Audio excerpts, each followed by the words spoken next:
கோமதிஸ் கிச்சனை சப்ஸ்கிரைப் பண்ணாதவங்க சப்ஸ்கிரைப் பட்டனை ப்ரெஸ் பண்ணுங்கள். உடனுக்குடனே அப்டேட் வேணும்னா பக்கத்தில் இருக்க பெல் பட்டனை மறக்காமல் ப்ரெஸ் பண்ணிக்கோங்க.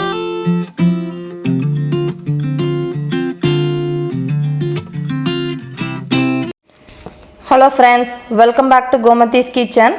நம்ம இன்னைக்கு சேமியா கிச்சடி எப்படி செய்யலான்னு பார்க்கலாம். முதல்ல அதுக்கு தேவையான பொருட்கள் என்னென்னங்கிறத பார்த்துருவோம். அதுக்கு நான் இன்னைக்கு கரெக்டாக மெஷரிங் கப்பில் ஒரு கப் அளவுக்கு நல்ல வறுத்த சேமியாவாக எம்டிஆர் பிராண்டில் இந்த மாதிரி நைஸாக இருக்கிற சேமியாவாக வாங்கிக்கோங்க. அது நல்ல பொலன்னு வரும், நல்ல டேஸ்ட்டும் நல்லா இருக்கும்.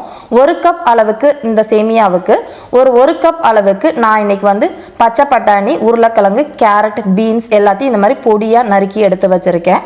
அதுக்கு 1/4 டீஸ்பூன் அளவுக்கு மஞ்சள் தூள், 1/4 டீஸ்பூன் அளவுக்கு பெருங்காயத்தூள், ஒரு 3 பச்சை மிளகாவை இந்த மாதிரி வகுந்து எடுத்துக்கலாம். ஒரு 1/2 டேபிள் ஸ்பூன் அளவுக்கு இஞ்சி. இது ரொம்ப நல்லா இருக்கும். இதோட ஃப்ளேவர் நம்ம கிச்சடிக்கு ரொம்ப நல்ல ஒரு ஃப்ளேவராக இருக்கும். கருவேப்பிலை கொஞ்சம் அதிகமாக எடுத்துக்கலாம்.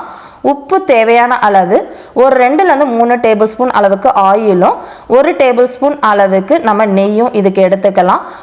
கடுகு தாளிக்கிறதுக்கு ஒரு 1/2 டேபிள் ஸ்பூன் எடுத்துக்குவோம். இது எல்லாம் தான் நம்ம இன்னைக்கு சேமியா கிச்சடி செய்ய தேவையான பொருட்கள். இதை வச்சு எப்படி செய்யலாங்கிறத பார்க்கலாம். இப்போ ஒரு பேனில் நம்ம எடுத்து வச்சுருக்க 1 டேபிள் ஸ்பூன் அளவுள்ள நெய்யையும் ஒரு 1லேருந்து 1.5 டேபிள் ஸ்பூன் அளவுக்கு குக்கிங் ஆயிலும் யூஸ் பண்ணிக்கலாம். அது நல்லா காஞ்சதுக்கு அப்புறமா நம்ம எடுத்து வச்சுருக்க கடுகை போட்டு இந்த மாதிரி பொரிய விட்டுருங்க. நல்லா கடுகு பொரிஞ்சதுக்கு அப்புறமா 1/4 டீஸ்பூன் அளவுக்கு உள்ள பெருங்காயத்தையும் பவுடரையும் போட்டு நல்லா பொரிய விட்டுறலாம். கூடவே இதுலேயே நம்ம எடுத்து வச்சுருக்க கருவேப்பிலையும் இந்த மாதிரி பிச்சு போட்டு நல்லா பொரிய விட்டுருங்க. இதில் நான் எடுத்து வச்சுருக்க பச்சை மிளகாவையும் பொடியாக நறுக்கின இஞ்சியையும் போட்டு 1 நிமிஷத்துக்கு இந்த மாதிரி வதக்கிக்கலாம்.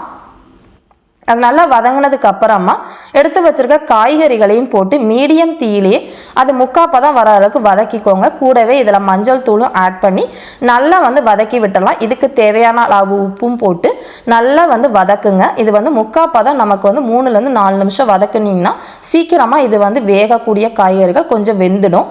3 நிமிஷத்துக்கு அப்புறமா எடுத்து வச்சிருக்க வறுத்த சேமியாவையும் போட்டு நல்லா கலந்து விட்டுறலாம். ஒரு 2லேருந்து 3 நிமிஷம் இதுலேயே நல்லா எல்லாத்தோட சேர்ந்து கொஞ்ச நேரம் வறுத்துட்டு நான் 1 கப் அளவுள்ள நான் இதுக்கு தேவையான அளவு தண்ணி ஊற்றிக்கலாம். இப்போ உப்பு போட்டு நல்லா கலந்து விட்டுருங்க. இப்போ 1 கப் அளவுள்ள சேமியா நான் இன்னைக்கு எடுத்து வச்சுருக்கேன். அதுக்கு பார்த்தீங்க அப்படின்னா 2 கப் அளவுக்கு தண்ணி தேவைப்படும். அதனால் 2 கப் அளவுக்கு தண்ணி இதிலேயே ஊற்றிடலாம். இது கொதிக்கிற தண்ணி ஊற்றணும்னு அவசியம் கிடையாது. நம்ம எடுத்து நார்மல் ரூம் டெம்பரேச்சர் தண்ணியே இதில் 2 கப் அளவுக்கு ஊற்றிக்கலாம். எல்லாத்தையும் எல்லா இடமும் எல்லா இன்க்ரீடியன்ஸும் மிக்ஸ் ஆகிற அளவுக்கு இந்த மாதிரி கலந்து விட்டுருங்க. நல்லா ஒரு கொதி வர அளவுக்கு வெயிட் பண்ணலாம். நல்லா இந்த மாதிரி ஒரு சைடு கொதி வந்ததுக்கு அப்புறமா மீடியம் தீயில் இந்த மாதிரி மூடி போட்டு ஒரு 4லேருந்து 5 நிமிஷம் வெந்தால் போதும், சீக்கிரமாக ரெடி ஆகிடும். அப்பப்போ இந்த மாதிரி மூடியை திறந்து விட்டு கிளறி விடுங்க. அப்போ தான் எல்லா சைடும் ஈவனாக குக் ஆகும். அதுக்காக கலந்து விட்டுக்கலாம். மறுபடியும் மூடி போட்டு கொஞ்சம் நேரம் வேக விடுவோம். இப்போ பார்த்தீங்கன்னா ஒரு 4 நிமிஷத்துக்கு அப்புறம் நம்மளோடதுலேருந்து நல்லா தண்ணி சுண்டி நம்ம சேமியாவும் ஓரளவு நல்லா வெந்துருச்சு. திரும்ப இந்த மாதிரி ஓப்பன் பண்ணி க்ளோஸ் பண்ணிவிட்டு ஓப்பன் பண்ணோம் அப்படின்னா நல்லா இந்த மாதிரி நம்மளோட சேமியா வெந்திருக்கும். இனிமேல் மூடிப்பட்டு வேக வைக்கணும்னு அவசியம் கிடையாது. திறந்து வச்சிங்க அப்படின்னா தண்ணி நல்லா சுண்டி இந்த மாதிரி பொலன்னு வரும்.